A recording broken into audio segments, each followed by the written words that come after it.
Yes, 8th class. Yes, students. Now we are going to discuss the same chapter, that is agriculture. Yes, my dear students, as we have discussed a lot of things in this chapter, that what is agriculture first of all, then the factors affecting the agriculture, then the size of farms affect the use of technology also. Now, then the commercial crops, you can say the commercial farming, mixed farming, subsistence farming we have discussed in this chapter. So I have just pointed out the main things, so it will be easier for you to recapitulate. Okay, dear students, now we are going to discuss about the major crops. A large variety of crops grown to meet the requirement of the growing population. Crops also supply raw materials.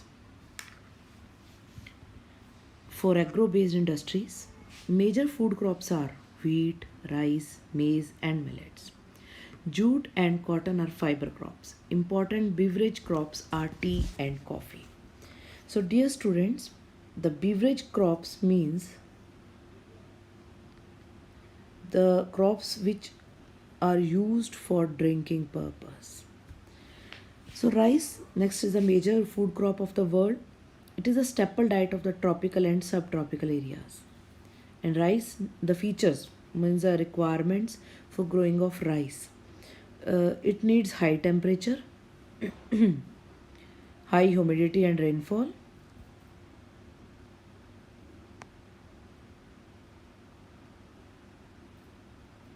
Just a minute.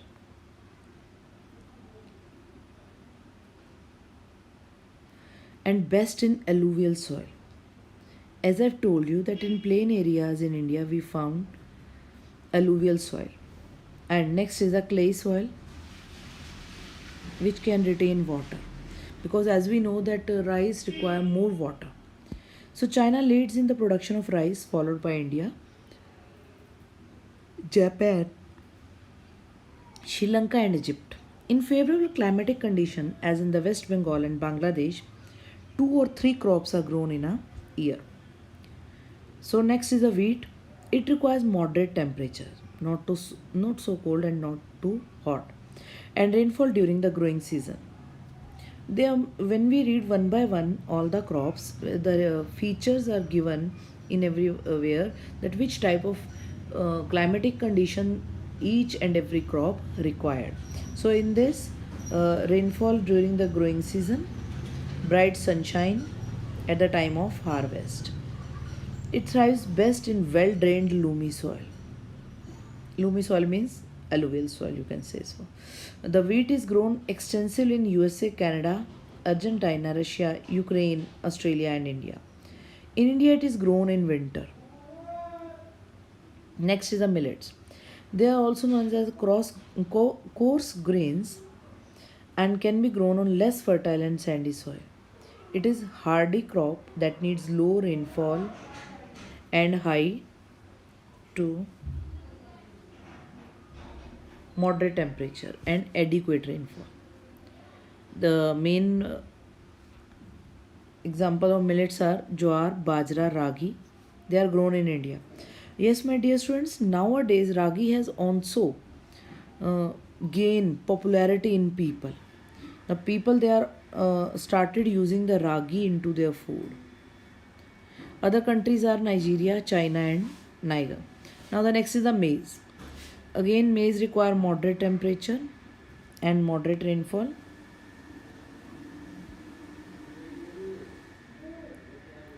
And lots of sunshine. It needs wind-drained fertile soil, and the main crop, the major maize is grown in North America, Brazil, China, Canada, India, and Mexico. Next is the cotton. Cotton requires high temperature. That's why the main cotton crops they are grown in Maharashtra or in Gujarat, in some part of the Gujarat also. Light rainfall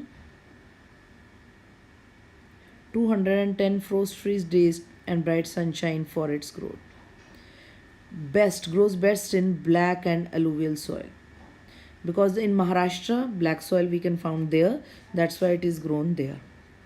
And you will be surprised to know, maybe you are also aware also, that the cotton clothes are industries are mainly found in Maharashtra and Gujarat, because as I have told you that cotton is grown uh, on a large scale in Gujarat and Maharashtra.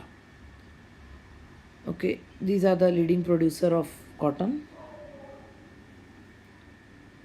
Yes, again, as I've told you, that it is a raw material for the cotton textile industry. So the maximum cotton textile industries, they are set up in Maharashtra and Gujarat, as I've already discussed with you. Next is a jute. Now again, one more question or MCQ. Jute was also known as the golden fiber. So one more question can be there. Which fiber is known as the golden fiber? It grows well on alluvial soil, means in northern plains, require high temperature, heavy rainfall and humid climate. India and Bangladesh are the leading producers of jute.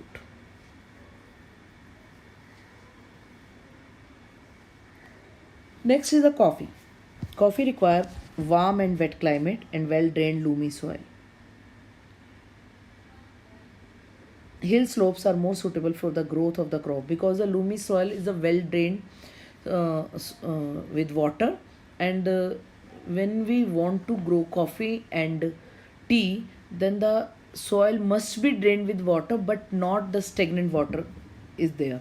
So the hill slopes, they are best, because on that slopes the water cannot be locked on that place, or maybe stagnant water is not on uh, hill slopes. So Brazil is a leading producer, followed by Colombia and India. Next is a tea. Tea is a beverage crop grown on plantations. This require cool climate and well distributed high rainfall throughout the year for the growth of tender leaves. Again, they require the rainfall, but not in the water in the stagnant position. Okay. So it needs well drained. Again, the same points are there: well drained loamy soil, gentle slopes. Labor is a large number is required to pick the leaves, because it cannot be the technology, the heavy machinery and technology cannot be used in that, because the tea or coffee is grown on a you can say the hill slopes, so the heavy machinery cannot be used to pick the leaves. So this should be picked by manually, so that's why a large number of labor is required. Now Kenya, India, China and Sri Lanka produce the best quality of tea in the world. Agriculture development. Agriculture development refers to efforts made to increase farm production in order to meet the growing demands of increasing population. This can be achieved in many ways, such as increasing the cropped area, the number of crops grown in a given time or a proper time, improving irrigation facilities, use of fertilizers and high variety yielding seeds, means HYV seeds, high yielding variety seeds. So mechanism of agriculture, mechanization of agriculture is also another aspect of agriculture development. The ultimate aim of agriculture development is to increase food security. Agriculture has developed at different places in different parts of the world. Developing countries with large population usually practice intensive agriculture, where crops are grown on small holdings mostly suitable for subsistence. Large holdings are more suitable for commercial purpose, as we have discussed this also, कि if the crops are grown on a large scale, then it is for the commercial purpose, but if it is grown on a small scale, or it is only used for the fulfill the basic needs of the family. And mainly I want to say the crops they are grown in intensive farming, they are mostly the wheat, rice, meaning the things can be used in home or houses. Or for commercial crops, maybe some maybe wheat or rice on a large scale, but the cotton, jute, millets, so that can be grown on a large scale. A farm in India. Here I want to mention before reading this paragraph that in India we are having small land holdings because we are having a lot of population in India, and that's why we are having very less large farms available in India. But in USA we are having large farms full those who are of he- uh, many hectares, big farms are there. So that's why the mostly commercial crops they are grown in USA. Now there's a small village, some story that has been discussed. Small village of Adilabad in Ghazipur district of Uttar Pradesh. Munna Lal is a small farmer in this village who has farmland about 1.5 hectares. His house is in the main village. He purchases high yielding variety of seeds from the market every alternative year. The land is fertile and he grows at least two crops in a year, which are normally wheat or rice and pulses. The farmer takes advice of his friends and elders well as the government agriculture officers regarding farming practices. He takes a tractor on rent for plowing his field, though some of his friends still using traditional method of using bullocks for plowing. There's a tube well in the nearby field which he takes on rent to irrigate the field. Means if you notice that a very less machinery is used in the fields. Only a tractor maybe, only a small thresher you can say, but on small pieces of land, the large combines cannot be used.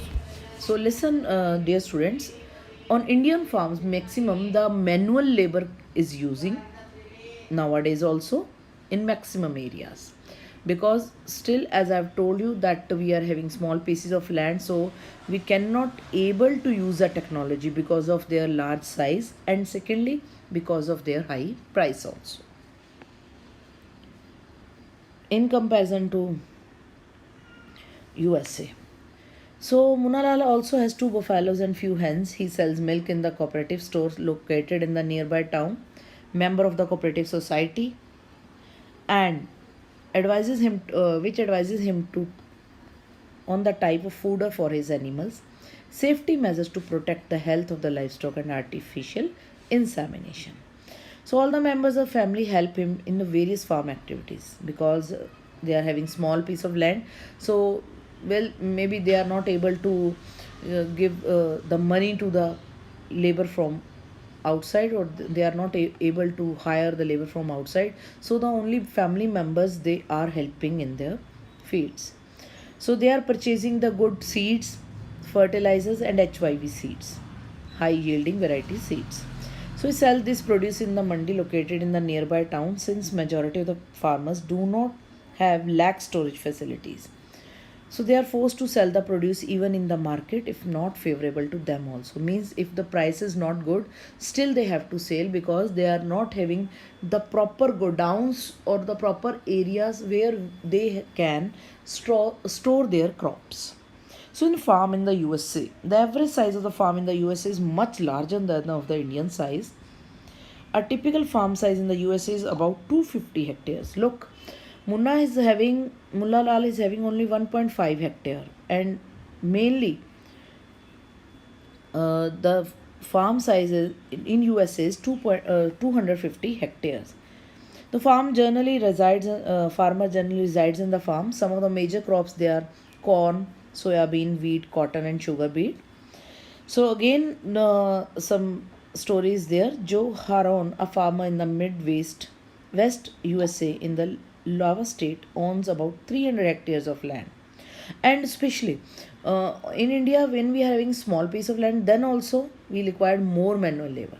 But in USA, when they are having more big farms with them, still only two or three or four people they are able to grow each and everything. They are able to manage the things because they are in the habit of using heavy machinery.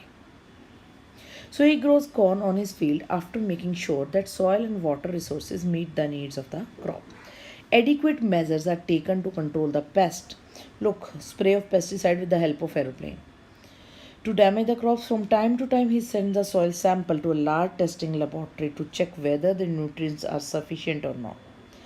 The result helped Zoe Horan to plan a scientific fertilizer program.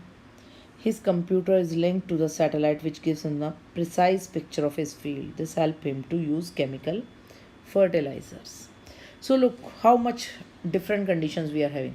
Here, the most of our farmers are illiterate or not aware about the new technology or the new seeds or the fertilizers we are having.